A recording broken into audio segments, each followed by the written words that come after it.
One of the driving forces of racism in our world today is a constant narrative about Africans not contributing anything to world civilization. This self-serving idea has been used as a tool to justify the enslavement of African people and the dehumanization of their many descendants around the world. The disparagement of our intellect is merely a pawn in a larger goal of devaluing an entire group of people so as to discourage them in competing socially, politically, and especially economically. So today, I thought I would take the time to highlight the top 10 greatest contributions of ancient and medieval Africa. In other words, Africa's gift to the rest of the world.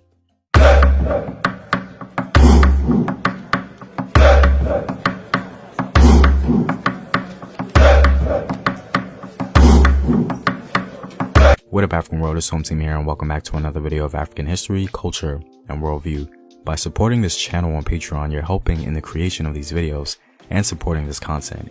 If you like access to full courses and sources, or you simply want to show your support, you may do so by clicking the Patreon link in the description box below.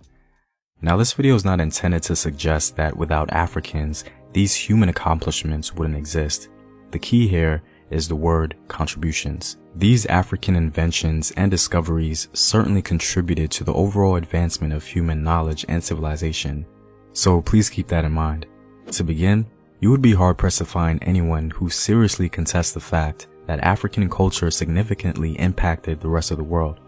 African people and their descendants around the globe have literally contributed heavily to the cultures of the many peoples they've encountered around the world. In fact, one can make the argument that Afro-descendant people are the most mimicked people on the planet. That contribution to humanity alone is very significant because, if we're honest, there are only a few things that generally separate human beings from other animals, and that's culture. And African people, through the many cultures that they've birthed, exemplify the excellence of the human spirit as a whole. Now, aside from that, let's get to the more recognizable aspects of human civilization and Africa's place in it. Coming in at number 10, I thought I'd start off minor with the African contribution of mummification. Human burial is a very important thing, even though historically we take it for granted. When human beings began burying their dead, it was one of the first signs of civilized thought. Dignifying your loved ones can be seen as one of the sparks of human civilization itself, and of course, Africans contributed something very unique with the mummification process. Among the first indications of human mummification was in southwestern Libya.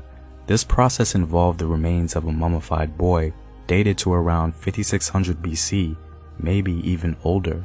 The Africans that did this mummification process removed the boy's organs and created an organic preservative so that the body wouldn't decompose. The discovery of this process is amazing because we now have evidence that the Egyptians were perhaps not the first to mummify their dead, and that this tradition was commonplace in other parts in Africa. The people are believed by scholars to have moved from below the Sahara, traveling northward, creating an advanced culture and society. At number 9, we have the African contribution of agriculture from Tanzania and Ethiopia.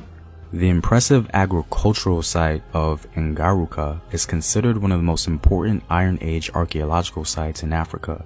In or around the 15th century, the Africans there developed an intricate irrigation and cultivation system involving a stone block canal which channeled water from the highlands to stone-lined cultivation terraces. Apparently, great lengths were even taken to prevent soil erosion. Ngaruka thrived as an agrarian community for several centuries.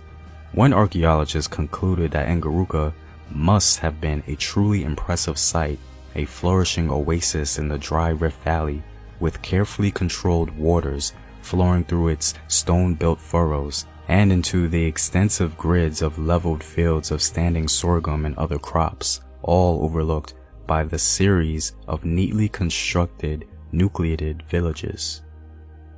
It would seem as though Starbucks is in debt to the discovery of East Africans, as scholars suggest that it was the Oromo people of Ethiopia who first discovered and recognized the energizing effect of the coffee bean plant. Coffee no doubt plays a rather significant role in the lives of everyday people around the world, and we have the Ethiopians to thank for that. For number 8, we have the African contribution to architecture. Aside from the grandest and most recognizable ancient structure on the planet built by Pharaoh Khufu, other Africans have contributed a unique architectural development all the way in Zimbabwe. The stone structures at Great Zimbabwe are the largest stone structures south of the Sahara. Now there is some debate as to the date, but most seem to settle on the 11th century for its construction. These stone structures aren't just impressive because of their size and scope, but because they were built without anything holding them together. Mortar was a very popular way of constructing stone structures around the world, but the Shona people in Zimbabwe showed the world it can be done without it. Upon first sight of the structures, the Portuguese were very impressed. So impressed that they didn't even believe that the Shona people built it. But thanks to genuine scholarship, today we confidently attribute this contribution to world architecture to the Shona people. In the 16th century, Vicente Pegado, captain of a Portuguese garrison in Mozambique, described Great Zimbabwe. Among the gold mines of the inland plains between the Limpopo and Zambezi rivers, there is a fortress built of stones of marvelous size, and there appears to be no mortar joining them. This edifice is almost surrounded by hills, upon which are others resembling it in the fashioning of stone and the absence of mortar, and one of them is a tower more than 12 fathoms high. The natives of the country call these edifices Simbawo, which, according to their language, signifies court. At number 7, we have the African contribution to astronomy. The Dogon people of Mali are a Mande-speaking people of West Africa who have contributed to humanity's knowledge of cosmology. Dogon cosmology has been observed by scholars and scientists who have been absolutely baffled as to how the Dogon people attained this knowledge. Now, of course, the Dogon attribute their knowledge to ancient African astronomical ingenuity, observation, and even religion. The Dogon, since ancient times, were already aware of the subtle details concerning the star system of Sirius, obviously beyond what might be reasonably observed through the naked eye. The details included an understanding that Sirius is a binary star system composed of a large bright sun-like star, Sirius A, and a much smaller, darker, dense, and heavy dwarf star, Sirius B. It's also reported that the Dogon were aware of the 50-year period of orbit of Sirius B around Sirius A, a value that the Dogon assigned to the interval between ritual observances of an important festival they call Sigu. The disbelief within the scientific community led to many who doubted and even chastised, but one genuine scholar named Germain de Terlaine produced a 400-year-old artifact created by the Dogon people that carried a depiction of the dual star system, proving the antiquity of Dogon astronomical knowledge. Dogon knowledge of Sirius B is very impressive and a fantastic contribution to human knowledge, because the dwarf star wasn't even found by Western civilization until the 20th century. For number 6, we have the African contribution of metallurgy.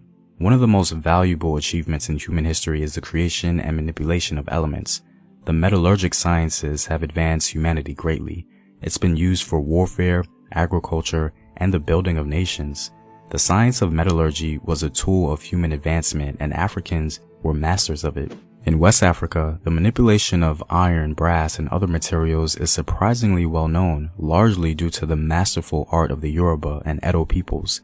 Due to the development of metallurgy in West Africa, the people of Ele-Ife were able to create magnificent pieces of art. Later, the Edo people produced fantastic sculptures as well, using the lost wax process.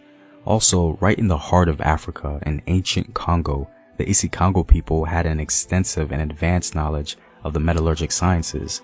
A French scholar by the name of Georges Ballandier had this to say about the metallurgy in ancient Congo.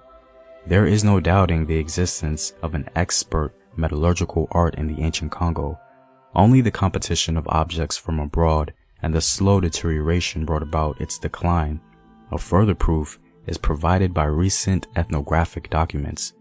The Bakongo were aware of the toxicity of lead vapors. They devised preventative and curative methods, both pharmacological and mechanical, for combating lead poisoning. The invention of the metallurgical sciences in various parts of Africa is an absolutely brilliant contribution to human civilization. Breaking our top 5, we have something I consider to be very special. Remaining along the lines of the African metallurgical tradition, we have the African contribution to the Iron Age. The Iron Age in general is a relatively popular